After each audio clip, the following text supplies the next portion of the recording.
Good morning, my dear students. Welcome back again. As we know that in the first chapter of the power sharing, we have seen regarding the one sentence of federalism of the Belgium there. Before in the first PPT only I have shared that Belgium has become the federal country there. Okay. Now with this we are going to start the revision on the federalism. As we discussed in the last lecture of the federalism, what is federalism, the meaning of federalism that we have discussed in here elaborately there. Now, as again I say, we will start our day with a proper thought, that is a if you get tired, learn to rest, not to quit. It means if you have any situation, if you are not getting success, that you have to take a pause for some time, but it is doesn't mean that you should quit from that situation. So with this thought, we are going to start our revising the chapter. My dear students, I am not going to give the explanation deeply there, just we will discuss the main points here. So, federalism.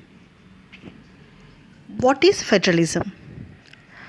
Okay, as we discussed in the definition here, federalism is a system of government in which the power is divided between a central authority and various constituent units of the country. Yes, when we have the system of power sharing there, then definitely the work becomes easier and that country also lives in a peaceful harmony there. Yes, now federalism talks about the division powers between the center and the state. Let us say we have a numerous issues that we need to discuss about it. It can be a defense or it can be a agriculture, as I said in the explanation there. It can be education or so on and so forth there. So what we do is say defense would look after the center here, whereas agriculture would look after by the state and so on there. Are you getting there? What is the relation between the center and the state here?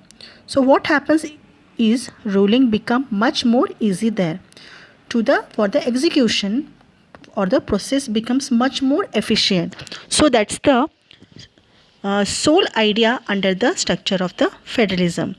So if we recall the example of the Belgium, how the unitary form of government slowly and gradually after amendment between 1970 to 1903, as we discussed in the last revision and also in the last class about the power sharing, in 1970 to 1993 the Belgium leaders has been amended many.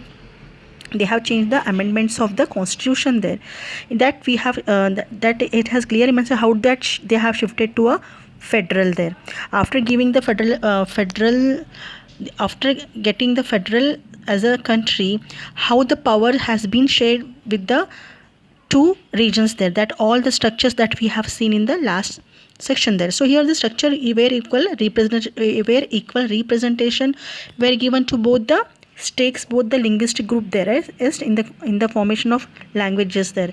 Similarly, under the federal structure, what we do is here the central government would have so and so power, and even the state government would also have some powers there.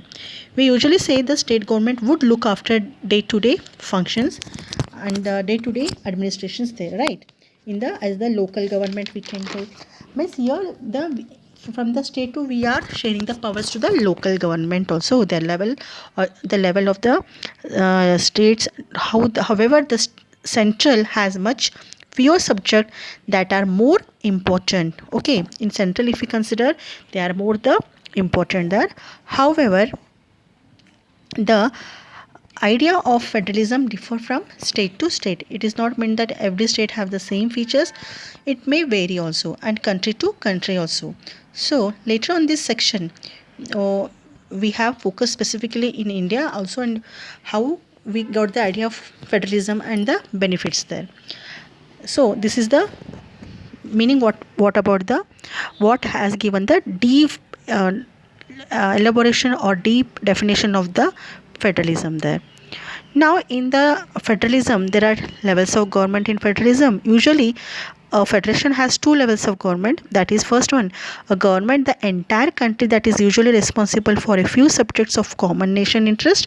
Government at the level of province or the states that look after much of the day to day administration of their state. Just now I have given in the back explanation of the federalism there, how the levels of government they are having sharing their powers there.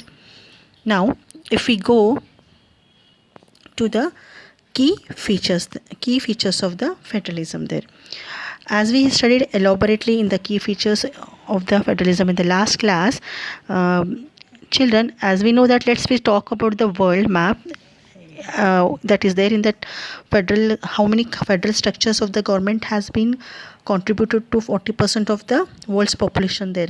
That also we have seen here. Now we are going to see the basic features of the federalism. First feature is saying that there are two or more levels or tiers of government there. Yes, as we compare in the central, state, and we are sharing the powers there. Means not only one, there are two levels are there, or it maybe have the three levels also. We can consider for the even the government is sharing to the central to the state, and state is sharing to the some of their community levels, other levels of governments there. So the first key feature is saying that there are two or more different levels of the government there.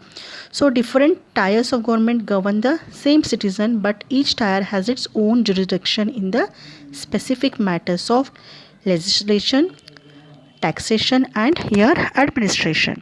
Means different types of government. Means if we have seen in the example that we have taken the one example of Ram there.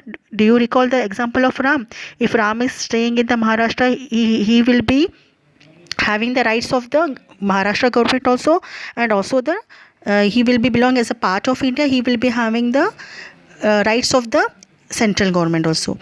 Only the central government looks as the citizen is the same here, but the situation what he is having, for example, the Ram, as I said that Ram belonging to the Indian part, he will be having some of the issues on the means some of the jurisdiction is nothing but here the boundaries here. That boundaries can be that covered by the central government if you want to migrate for the foreign there. So definitely he should have that time the central government will be interfering to them. But whereas compared to the state level, if you have any issues on the state level, even he should follow the rights of, he will be getting the rights of the state also there. So that is the means here same person is there, but the government issues will be the different in the different levels there. Means according to their limitations, how much that government can govern there, that can be matter there, specific matter of legislation, taxation, or it means the administration that he can take place there. Again here the duration of the respective levels of the government are specified in the constitution. So the existence and the authority of each tier of government is a constitutionally guaranteed. Means here the jurisdiction is there, means if some of the powers has been given to in the constitution, if it has been mentioned there, means that constitution whatever it is mentioned, it should be not by the orally there, it should be given the authority from the constitution, it should be guarantee there. You know the meaning of guarantee as I explained in the briefly there. So if the guarantee is there, then only the constitutionally we can empower on them that. Okay, that is there. Again the fundamental provisions of the constitution here, what it is saying there, it cannot be unilaterally changed there. Means if you have any provisions on the fundamental provisions there of the constitutions, unilaterally means only one side of the right or one side of the decisions cannot be taken there. Unilateral means one-sided decisions there, as I discussed before also. Here changed by one level of government there, means government do not have the rights to change any laws. If they want to change, no, they should take the consent between the two governments there, means central and as well as the state there. Such changes require the consent of the both the levels of the government there. Just now I said that you should have the Consent means you should have the approach between the two levels of government there. This is the some of the key features. And here courts have the power to interpret the constitution. Means if the any dispute is going under the two levels of government, who is going to umpire them? Umpire means someone should be there to look after that. So that time here the court will have the power to interfere, as the constitution and the powers of the different levels of the government there. So the highest court act as an umpire, okay, if the disputes arise between the different levels of the government in the exercise of their respective powers. So it is not mean that ki if you both getting the fight, or if you have both both the levels of government, they are not getting the conclusion there, then here the court will take the final decisions for this conflicts. Again, source of the revenue for each level of the government are clearly specified to the ensure its financial autonomy. Means any problems, issues are there here, the revenue and everything that will be governed by the financial autonomy. Just I'll give the one some of the small explanation on this. As we know that the taxes would be collected by, or revenue we should say collected separately out state level and central level, or if it is collected at one level would be divided for the center and the state level, and in certain ratio or certain amount there. Each body has the center and the state level would have their own jurisdiction. So let's talk about the India. So let's say in India the national level you have Supreme Court, okay, as we know very well that, and the state level have the High Court, and so that's the kind of jurisdiction they would be seen at each and every level there.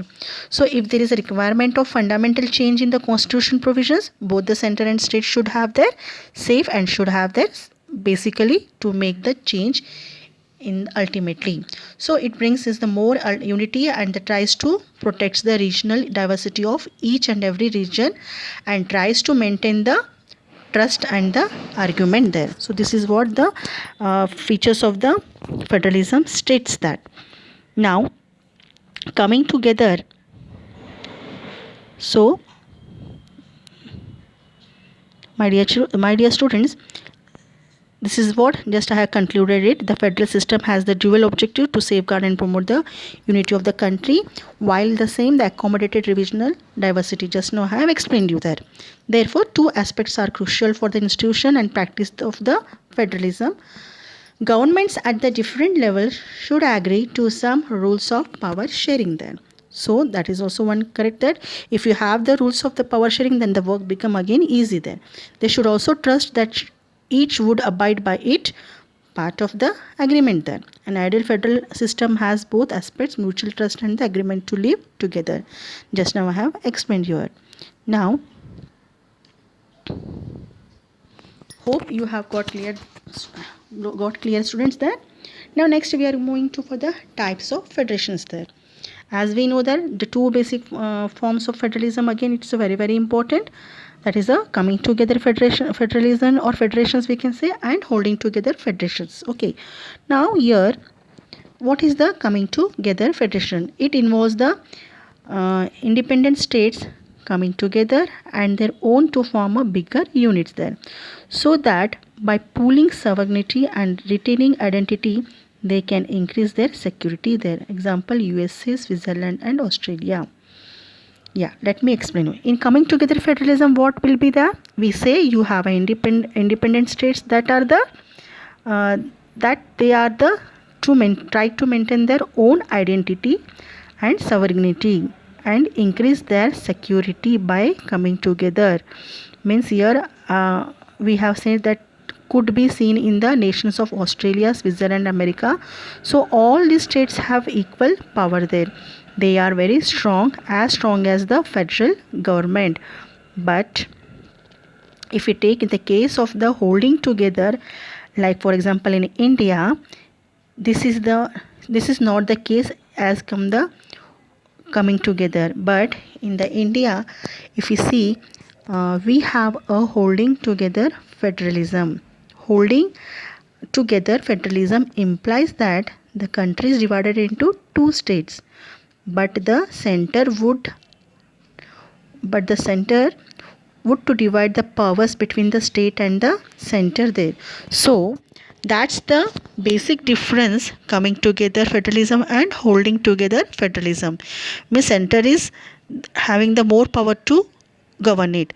So let's talk about the example of America. You have coming together federalism. Okay, already it is discussed in the example that America you have the coming together federalism, right? Each of the state be at the state of the, it may be a California or it may be the state of New York or the Aragon there. Each state, what happened here, each state have their own government and have their own constitution. Are you getting? They have their own government and have their own constitution. So when we talk about the holding together federalism, what happens there in India? You have the center which is much stronger than the respective state government there, and it is basically try to divide the powers on, say, the state should need to look after these and these issues. Okay, here the state will look after this and they will be look after the issues also. So those two types of federal government are very important, really very important to understand now here. Now next, what makes India a federal country here? So now let's come to the India. That's the major section. If we see, we would be talking about the major study that would be doing here. Now India, we have the divisions of power at three level. Okay, all the powers that reside with the center are known as the union list. Here the constitution clearly provided a threefold distributions of the legislative powers between the union government and the state government. Thus it contains the three lists there. First is about the union list. It includes what? Subjects of national importance such as defense of the country, foreign affairs, banking, communication and the currency there. This all comes under the union list there. If we go to the state list, it contains subjects of state and local importance such as police, trade, commerce, agriculture and irrigation.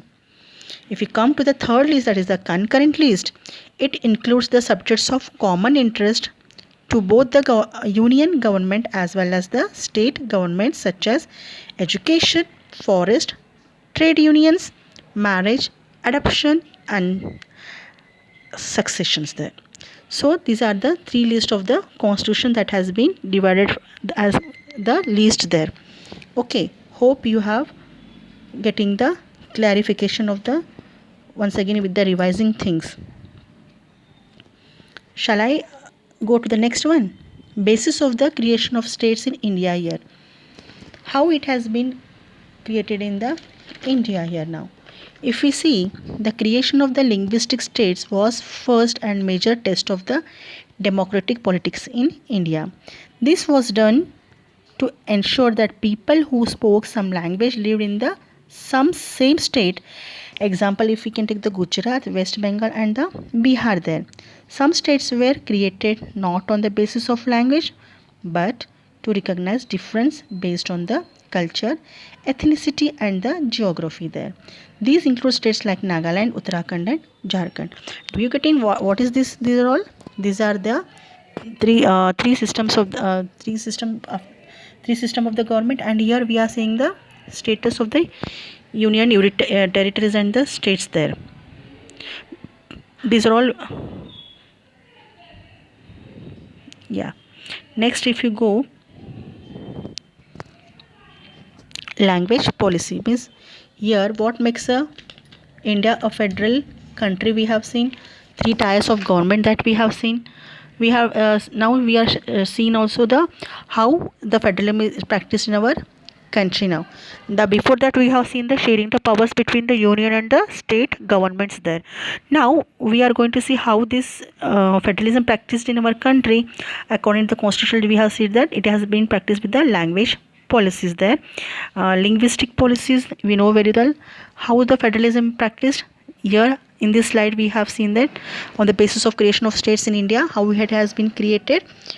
It has created with the help of the how these states has been get separated them, how the state has it has been created with the linguistic states there.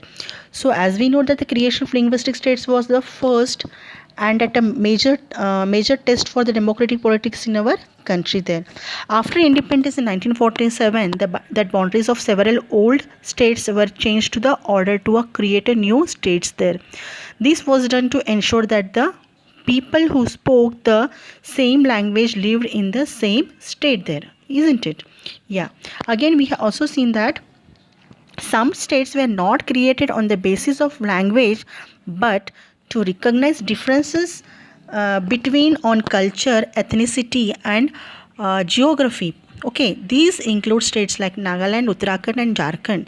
Some national leaders also resisted that the demand of the new states on the basis of the language. They thought that this would be lead to the what you can disintegration of the country. But later, as the fear proved that wrong, and the information of the linguistic states actually made the country more united and administration becomes more easier there. Okay, hope you have got about the how the linguistic states has been evolved there. Okay, next we are going to see about the language policy here. What the language policy states that the language policy states that a second test for the Indian Federation is the language policy. The Indian Constitution did not give the status of the national language to any of the languages there, as we seen in the last class of the explanation there. Though the Hindi was identified as the official language, which is the mother tongue of only 40% of the Indians there. As come, if we see, the central government has not imposed Hindi on states where people speak a different languages there. Besides Hindi, there are languages recognized as scheduled languages by the Indian Constitution. For a central constitution, or we can say for a central government job, candidates may take the examination in any of these languages. Yeah, states too have their own official languages. The maximum work of the government takes place in the official language of that concerned state there. This place here, this use of the this use of English, what happened here, as the official language was stopped in 1965. But many non-Hindi speaking states fear that this was to attempt to impose Hindi on them. So central government withdraws the proposal and English along with the Hindi continue for their official purposes, their children.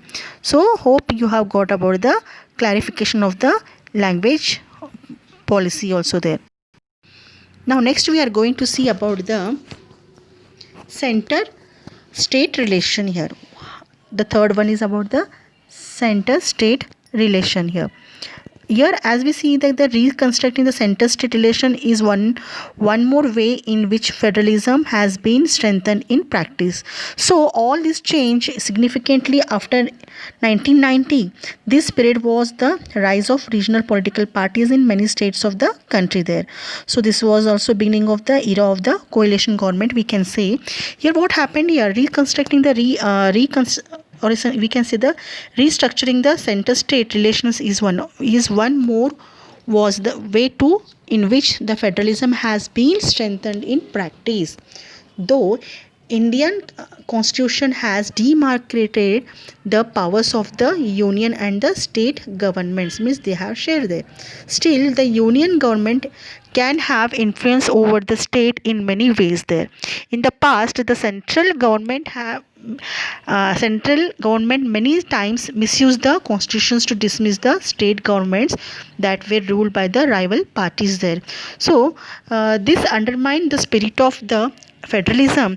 The Indian scenario has changed after 1990 there.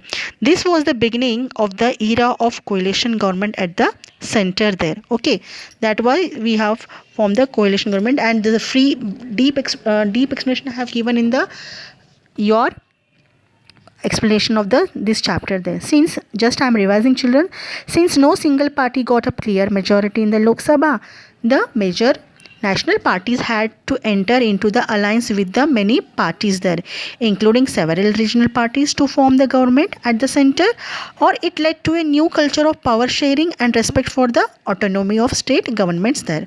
Here again the Supreme Court has made it difficult for the central government to dismiss state governments in an arbitrary manner there. So these are the how federalism is practiced here in our country there. Now we are going to the third level of the government, that is the actually I should give you the how the decentralization takes place there in India. As we know that,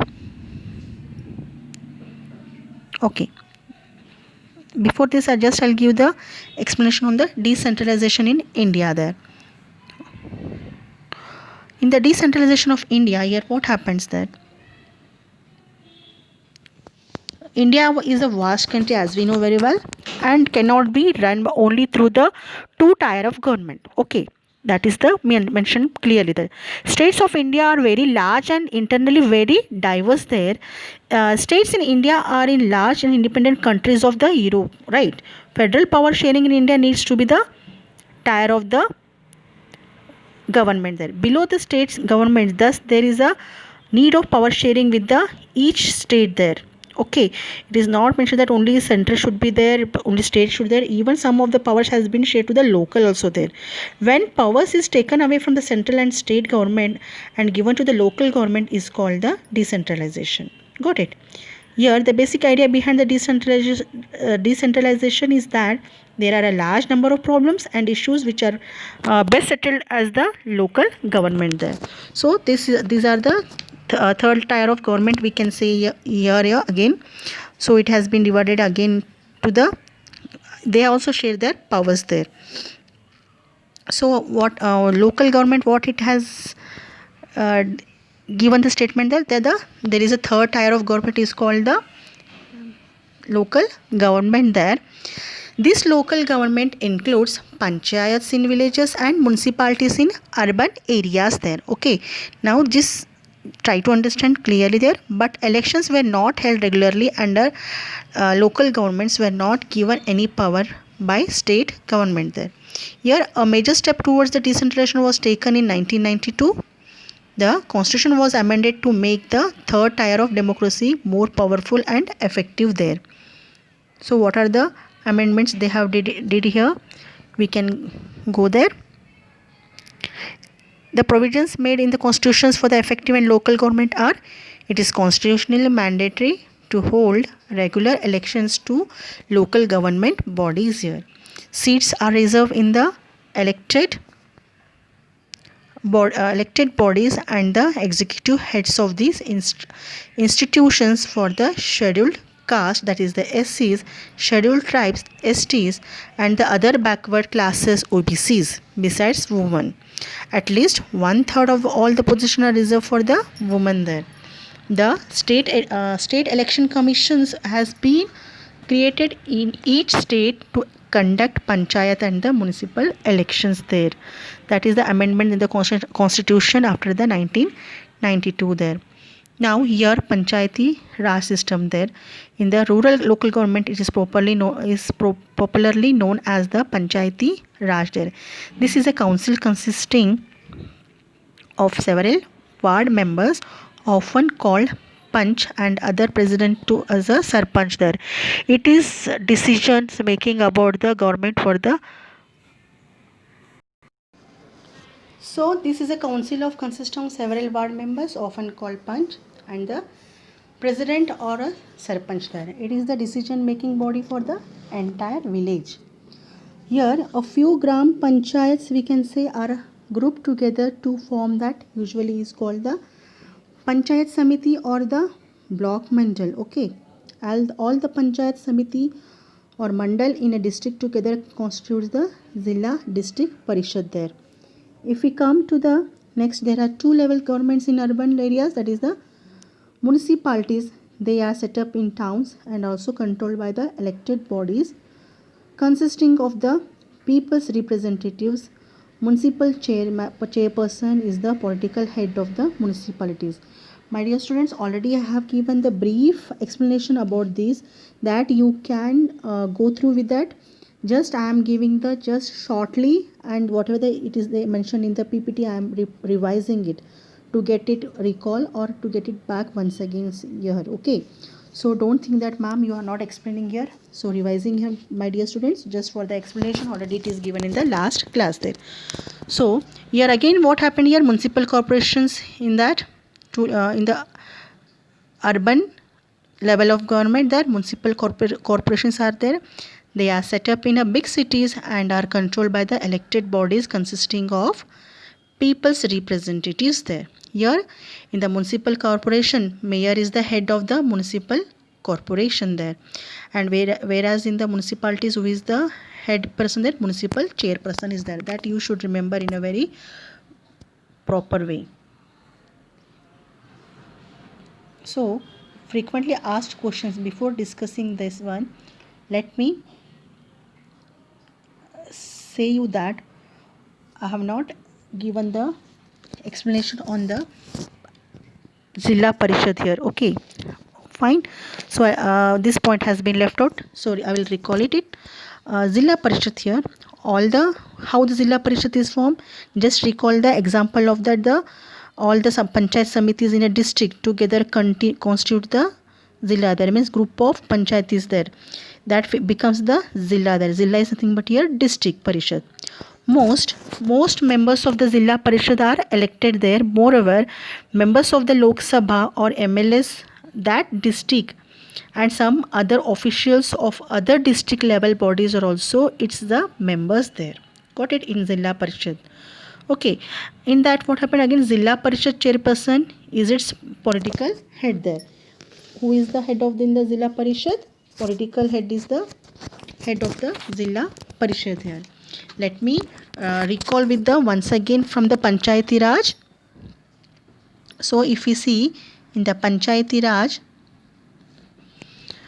in India, rural government, rural local government, okay, we can say rural government is popularly known as the Panchayati Raj there.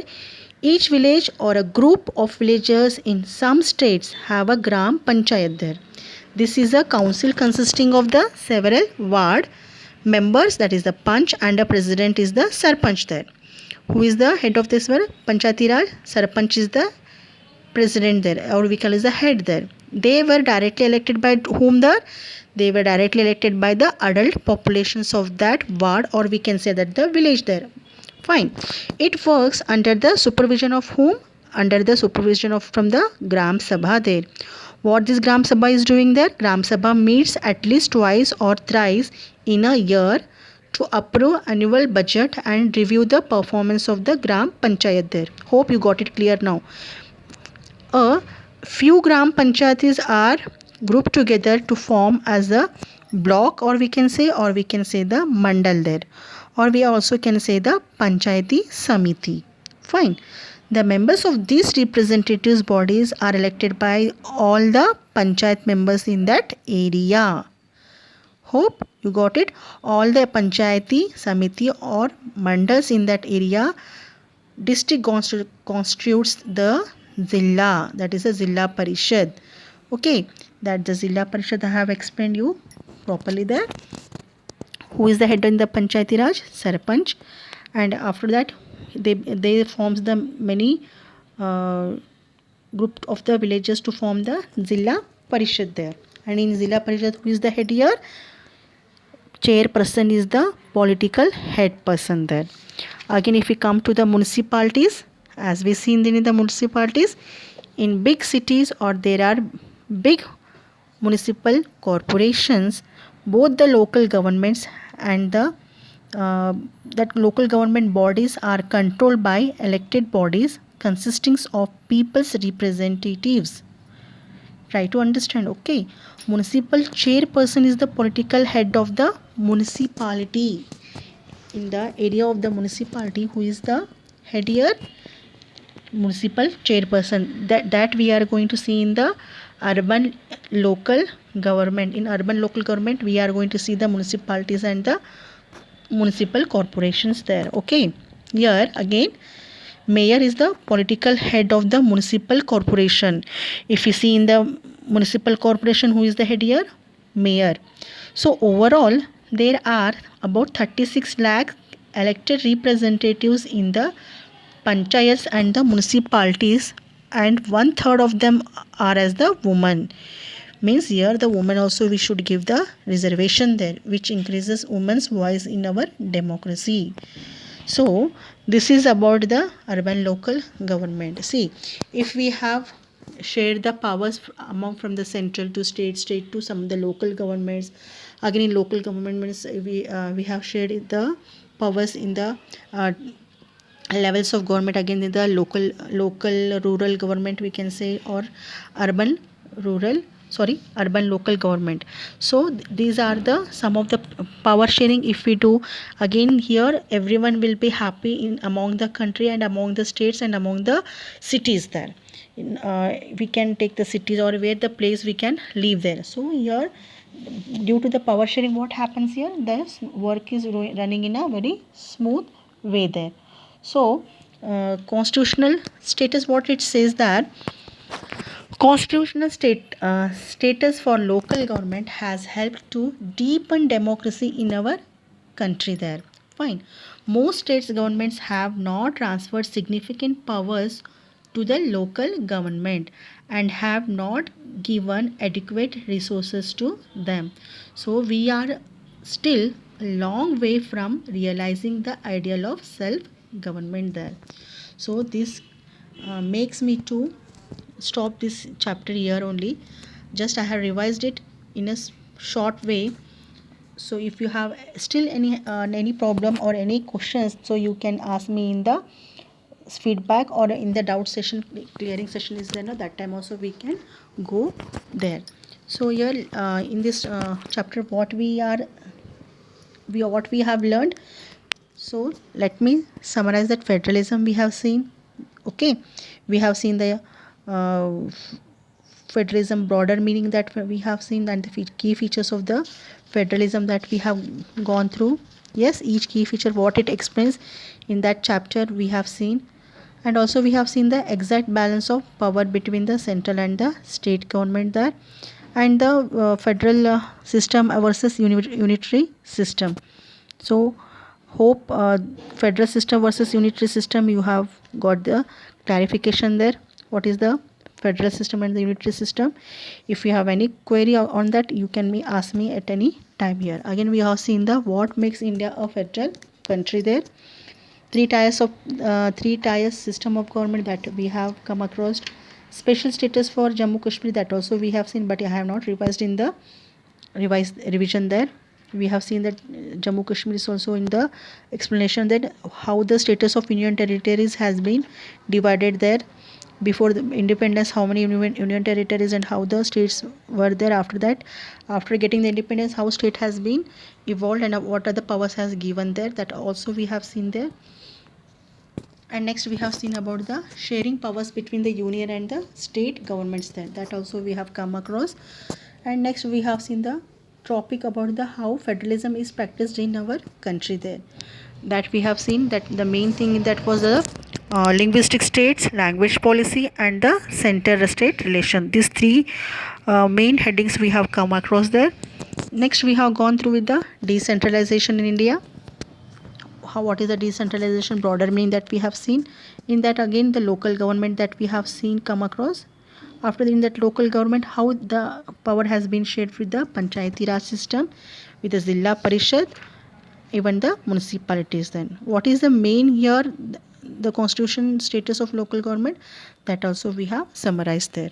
So now here in this lesson, again what we have seen in the first lesson of the power sharing, here also some of the questions has been asked for the this chapter.